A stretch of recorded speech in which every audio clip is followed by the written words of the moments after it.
Hey, this is James Arthur Ray, the author of the New York Times bestseller Harmonic Wealth. I've been thinking a lot today about what I call the insidious lie. And this has been propagated for lifetime upon lifetime. It maybe goes all the way back to the concept of original sin in some religious traditions. The idea that you are broken and you need to be fixed. You're broken and you need to be fixed, and all you have to do in some religious traditions is you have to adopt a certain savior, or you have to espouse certain beliefs, and you will be, quote, saved. Saved from what? Saved from life, eternal damnation? And that's an interesting concept because many people are living in a living hell right now, hoping and praying that they don't go to hell. The other place where it's propagated is through the personal development arena that says, I'm broken and I need to be fixed. I've got limiting beliefs, and witness those individuals who want to help you uncover and eradicate your limiting beliefs, and life will be easy. Wrong.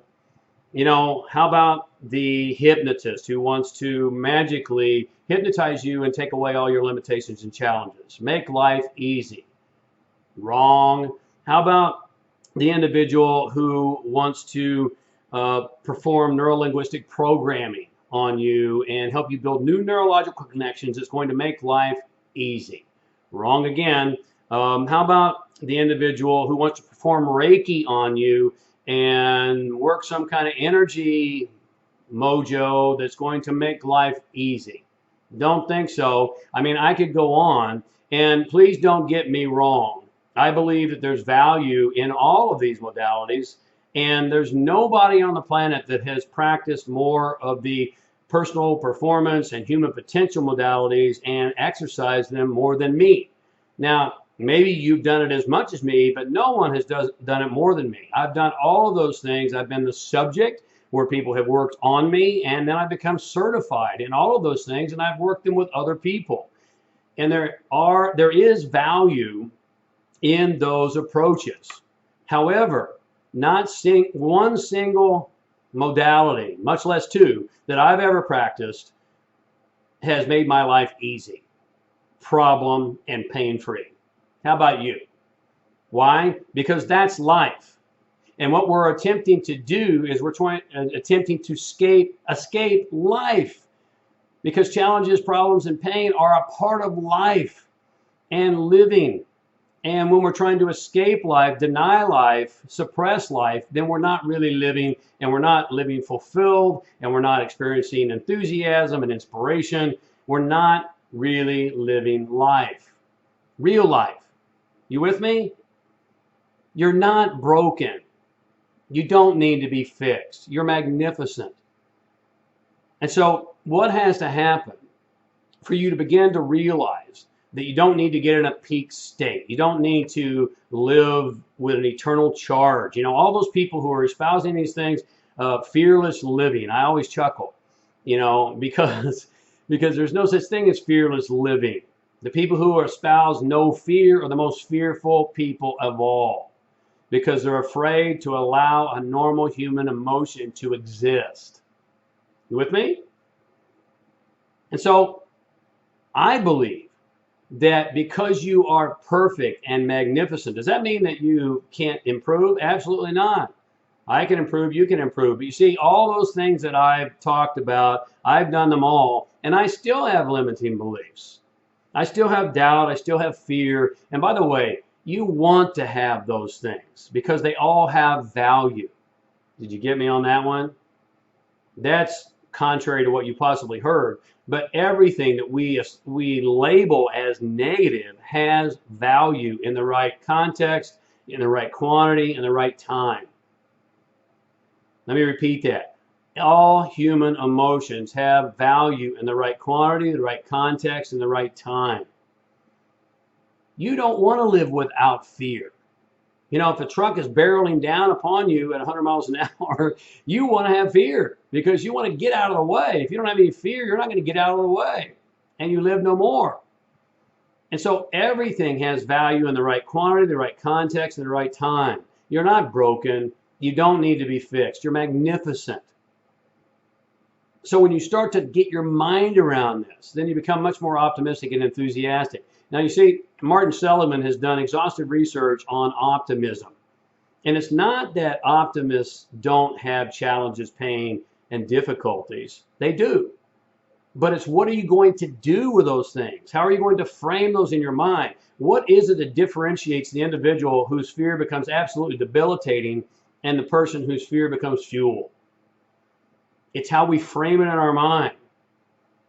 If we think we got to suppress it and be positive all the time. You see, nowhere has more dysfunctionality been propagated in the personal development movement that says you have to be, quote, positive all the time. Because with every single human experience, you're either expressing or suppressing. And that which is suppressed will be expressed in later days in uglier ways. Did you follow that? That which is suppressed will be expressed, guaranteed, in later days in uglier ways. Because when it's not expressed in some way, shape, or fashion, it's like a pressure cooker, just compounding and compounding and compounding, and pretty soon it's going to blow. You want to have the ebbs and flows. You want to have the ups and downs because that's part of being a human being versus an android, right? You don't want some robotic status quo living where everything is always the same and always vanilla. That's not life. That's not exciting and enthusiastic, is it? So what has to happen for you to stop running from your problem is to start to realize that it's the challenges that make you grow. A diamond is formed under pressure. And under pressure, it becomes a gem, a priceless gem. And it never again goes back to a lump of coal. You get the metaphor? So start recognizing right now that you're not broken. You don't need to be saved. You're perfect in your imperfection. Start to move forward with your limiting beliefs, because I have them, we all have them. No matter how much you try to eradicate them, they will still be there. Move forward with your fear. Move forward with your doubt and uncertainty. Not in spite of those things, but because of those things. Turn them into fuel. You know, when I do one-on-one mentoring, we can get more deeply into how specifically to do that, to turn those things that we think are negative and uncomfortable into fuel for our own achievement. We don't have that time and luxury here today.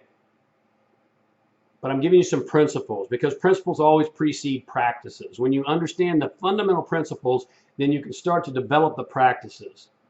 Principles are the foundation of how you think and your philosophy of life. And when you have that, then you begin to move forward in a new way. You're not broken. You don't need to be saved. You don't need to be fixed.